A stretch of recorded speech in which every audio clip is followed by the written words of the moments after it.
श्री मंजीत डोगरा जी और अन्य पदाधिकारीगण भी यहाँ पहुँच चुके हैं।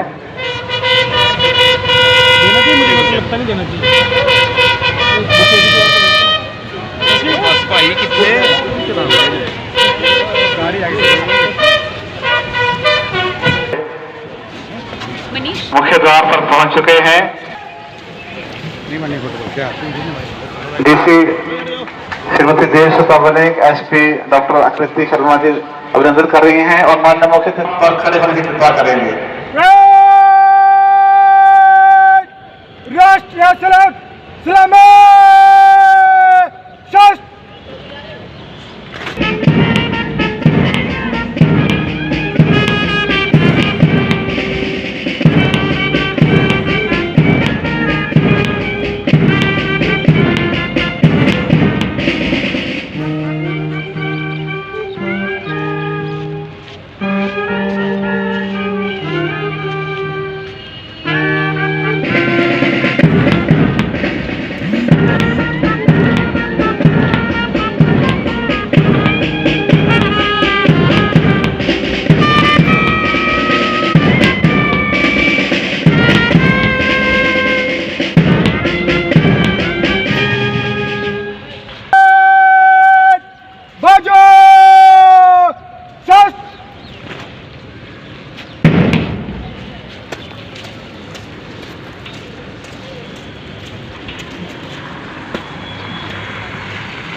Parade commander SI Pankaj Sharma ने माननीय मुख्य अतिथि से परेड के निरीक्षण का आग्रह किया और माननीय मुख्य अतिथि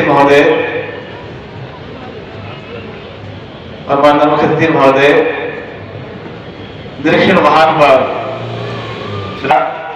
शान से लहराता हुआ यह तिरंगा, इसके 3 रंग जिसमें केसरी रंग साहस, शक्ति और बलिदान का प्रतीक है, तो सफेद रंग सच्चाई, शांति और पवित्रता, संपन्नता का प्रतीक है और इसके बीचों बीच अशोक चक्र।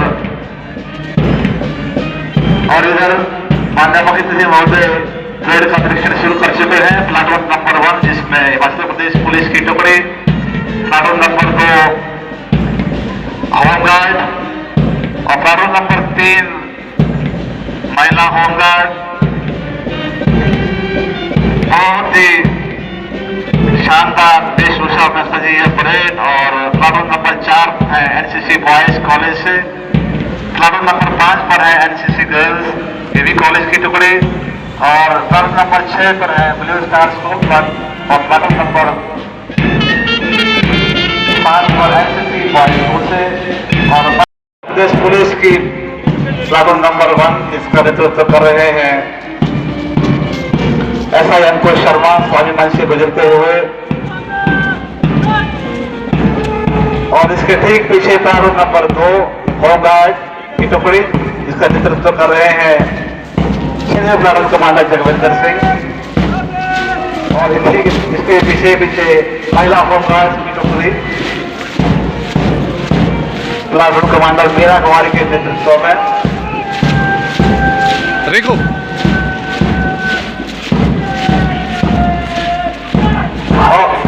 और इधर एनसीसी की टुकड़ी बहुत ही जोश के साथ कदम से कदम मिलाते हुए अंडर ऑफिसर आयुष राठौर के नेतृत्व में स्वामी मंच से गुजरती हुई बहुत ही जोश के साथ कदम करते हुए। और ये एनसीसी गर्ल्स कॉलेज की ये टुकड़ी नेतृत्व कर रही है कैडेट प्रिया। हमारी बेटियां भी किसी से कम नहीं है।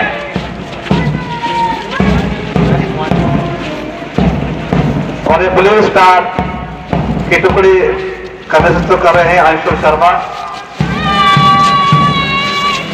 बॉयज स्कूल की एनसीसी के प्लाटून का नेतृत्व कर रहे हैं क्रिस साहिल। और स्क्वाड्रन गार्ड की टुकड़ी इन नन्हे बच्चे की टुकड़ी है शिवम के नेतृत्व में इस्लामी मंच से गुजरती हुई। और आखिर में होमगार्ड का बैंड महेंद्र सिंह के नेतृत्व में सारे जहां से अच्छा हिंदुस्तान हमारा, हम बुलबुले हैं इसकी ये हिंदुस्तान हमारा, इस मधुर धुन के साथ, इन मधुर स्वर वाली के साथ आज हमारा गणतंत्र जब 76वां वर्ष पूरा कर रहा है और 76वें वर्ष में प्रवेश कर रहा है, तो हमें हर भारतवासी को गर्व होता है कि 73 वर्षों में इस सफर के दौरान तमाम विरोधिताओं और तमाम चुनौतियों के बावजूद हमारा गणतंत्र मजबूत है। एक जो मजबूत आधार जो तैयार हुआ है उसके पीछे सबसे बड़ी जो गाथा है, जो मिसाल है वो संविधान जो हमारा जो एक विस्तृत संविधान जो कि विश्व के कई संविधानों की जो अच्छी अच्छी बातें हैं उनका बेहतरीन समावेश किया गया है। और उस टाइम के जो महान स्वतंत्रता सेनानी और महान नेता थे, उनके प्रयासों से, उनके व्यापक विचार विमर्श के बाद इस संविधान को अंतिम रूप दिया गया था। और हालांकि यह संविधान 26 नवंबर 1949 को बनकर तैयार हुआ था, लेकिन इसको 26 जनवरी 1950 को लागू करने का निर्णय लिया गया। और उस निर्णय के पीछे आप सभी जानते हैं कि एक बहुत ही एक महत्वपूर्ण घटना थी। 26 जनवरी को पूर्ण स्वराज दिवस के रूप में मना मैं आप सभी को हार्दिक शुभकामनाएं देता हूँ। यह दिन पूरे देश के लिए गर्व और हर्ष महसूस करने का अवसर है।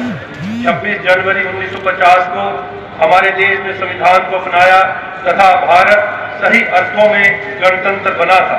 संविधान सभी देशवासियों को बिना किसी भेदभाव के विकास एवं उत्थान के समान अवसर प्रदान करता है। लोकतंत्र की शक्ति संविधान में ही निहित है। यह पावन अवसर हमें आत्मविश्लेषण का अवसर भी प्रदान करता है।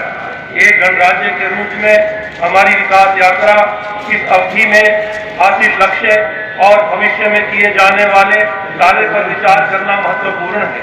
गणतंत्र दिवस के शुभ अवसर पर देश की एकता एवं अखंडता को अक्षुण्ण बनाए रखने के लिए कुर्बानियां देने वाले महान व्यक्तियों को स्मरण करना आवश्यक है।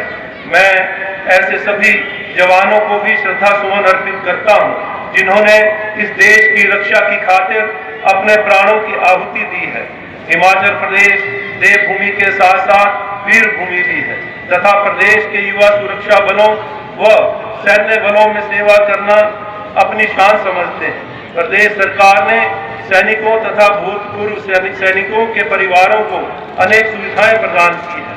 प्रदेश सरकार द्वारा परमवीर चक्र व अशोक चक्र विजेताओं को वार्षिकी के तौर पर 3 लाख रुपए, महावीर चक्र व कीर्ति चक्र विजेताओं को वार्षिकी के तौर पर 2 लाख रुपए, वीर चक्र व शौर्य चक्र विजेताओं को वार्षिकी के तौर पर 1 लाख रुपए दिए जा रहे हैं। युद्ध में शहीद हुए सैनिकों की विधवाओं की बेटियों को शादी के लिए 50,000 रुपए की आर्थिक सहायता राशि दी जा रही है। प्रदेश सरकार द्वारा युद्ध अथवा अन्य सैन्य ऑपरेशन में शहीद सैनिकों के आश्रितों को 20 लाख रुपए तथा अपंग हुए सैनिकों को 5 लाख रुपए तक की सहायता प्रदान की जा रही है। इस शुभ अवसर पर मैं प्रदेश के विकास में योगदान देने वाले सभी प्रबुद्ध व्यक्तियों का आभार व्यक्त करता हूँ। मैं प्रदेश को प्रगति की राह में अग्रसर बनाने में सहयोग देने के लिए प्रत्येक प्रदेशवासी को भी बधाई देता हूँ। हिमाचल को पुण्य राज्य का दर्जा दिलाने और विकास पथ पर आगे ले जाने के लिए हिमाचल निर्माता एवं प्रदेश के प्रथम मुख्यमंत्री स्वर्गीय डॉक्टर यशवंत सिंह परमार ने महत्वपूर्ण योगदान दिया। इस अवसर पर मैं उन्हें भावपूर्ण श्रद्धांजलि अर्पित करता हूँ। हमारी सरकार ने 11 दिसंबर 2022 को जनता की सेवा करने का दायित्व संभाला और उसके बाद व्यवस्था परिवर्तन के लिए काम करना शुरू किया। साथियों, हिमाचल प्रदेश आर्थिक बदहाली के दौर से गुजर रहा है। पिछले भाजपा सरकार से वर्तमान सरकार को 75,000 करोड़ रुपए का कर्ज विरासत में मिला, जबकि कर्मचारियों को एरियर के रूप में 4,430 करोड़ रुपए, पेंशनों की देनदारी 5,226 करोड़ रुपए, कर्मचारियों और पेंशनरों का दिए 1,000 करोड़ रुपए बकाया है। इसके अलावा पिछली सरकार ने अंतिम 9 महीने में बिना बजट का प्रावधान किए 900 संस्थान खोले व अपग्रेड किए, जिससे प्रदेश पर 5,000 रुपए करोड़ का आर्थिक बोझ पड़ा। एनपीएस के लगभग 8,000 करोड़ रुपए केंद्र सरकार के पास फंसे हैं। इसके बावजूद प्रदेश सरकार ने पुरानी पेंशन देने का वादा पूरा किया है। इस निर्णय से राज्य के लगभग 1,36,000 एनपीएस कर्मचारियों को लाभ मिलेगा। पुरानी पेंशन देने का प्रदेश सरकार का यह कोई राजनीतिक फैसला नहीं है। हमारा इरादा है कि सरकारी अधिकारियों कर्मचारियों के आत्मसम्मान की रक्षा हो तथा उन्हें सामाजिक सुरक्षा मिले, क्योंकि उन्होंने प्रदेश के विकास की गाथा लिखी है। हम कर्मचारियों को डीए और पेंशन भोगियों को उनके लाभ प्रदान करने के लिए वचनबद्ध है। सरकारी अधिकारियों और कर्मचारियों की प्रदेश के विकास में महत्वपूर्ण भूमिका रहती है। मैं सभी के बहुमूल्य योगदान की सराहना करता हूं। आज के शुभ अवसर पर मैं सभी सरकारी कर्मचारियों, भाइयों व बहनों से कहना चाहता हूं कि आप अंतिम पंक्ति में खड़े प्रत्येक पात्र व्यक्ति तक पहुंचे, जिन्हें अभी तक पूरा विश्वास दिलाता हूं कि आने वाले 4 वर्षों में हम प्रदेश की अर्थव्यवस्था को पटरी पर लाएंगे। इसमें आप सभी के सहयोग की आवश्यकता है। मैं कहना चाहता हूं कि वर्तमान सरकार अपने सभी वादों को पूरा करेगी। हम सत्ता में सुख के लिए नहीं बल्कि व्यवस्था परिवर्तन के लिए आए हैं। व्यवस्था परिवर्तन रातों रात नहीं हो सकता है। भ्रष्टाचार के प्रति वर्तमान सरकार की 0 टॉलरेंस की नीति है। सत्ता संभालते ही हमने भ्रष्टाचार के खात्मे के लिए कदम उठाने आरंभ कर दिए हैं। परीक्षाओं के प्रश्न पत्र लीक होने के मामले में हिमाचल प्रदेश कर्मचारी चयन आयोग हमीरपुर का कामकाज निलंबित किया जा चुका है और अब योग्यता के आधार पर ही निष्पक्ष और पारदर्शी तरीके से चयन किया जाएगा। वर्तमान सरकार के गठन को अभी 45 दिन का समय ही हुआ है। हमने अपनी प्रतिबद्धता के अनुरूप कार्य करने का प्रयास किया है। हमने जरूरतमंदों के लिए 101 करोड़ रुपए का मुख्यमंत्री सुख आश्रय सहायता कोष स्थापित किया है। सरकार ने यह कदम करुणा के लिए नहीं बल्कि उनका अधिकार प्रदान करने के लिए उठाया है। कांग्रेस के सभी विधायकों ने 1-1 लाख रुपए इस कोष में अंशदान दिया है। IIT, AIIMS, IIM, IIIT, polytechnic, ITI जैसे संस्थानों में दाखिला पाने वाले जरूरतमंद बच्चों की शिक्षा का पूरा खर्च सरकार उठाएगी। उन्हें जेब खर्च के रूप में 4,000 रुपए भी दिए जाएंगे। प्रदेश सरकार वृद्धाश्रम, आश्रय गृह में रहने वाले बच्चों के लिए माता और पिता की भूमिका निभाएगी। सरकार एकल महिलाओं एवं विशेष बच्चों को 10,000 रुपए प्रति व्यक्ति प्रति वर्ष वस्त्र अनुदान प्रदान करेगी। बाल संरक्षण संस्थानों, वृद्ध आश्रमों, नारी सेवा सदन, शक्ति सदन और विशेष गृहों में रहने वालों को लोहड़ी, मकर संक्रांति, होली और अन्य त्योहार मनाने के लिए प्रत्येक व्यक्ति 500 रुपए का फेस्टिवल अलाउंस भी प्रदान कर रही है। वर्तमान सरकार के छोटे से कार्यकाल में हमने व्यवस्था परिवर्तन की ओर अनेकों कदम उठाए हैं।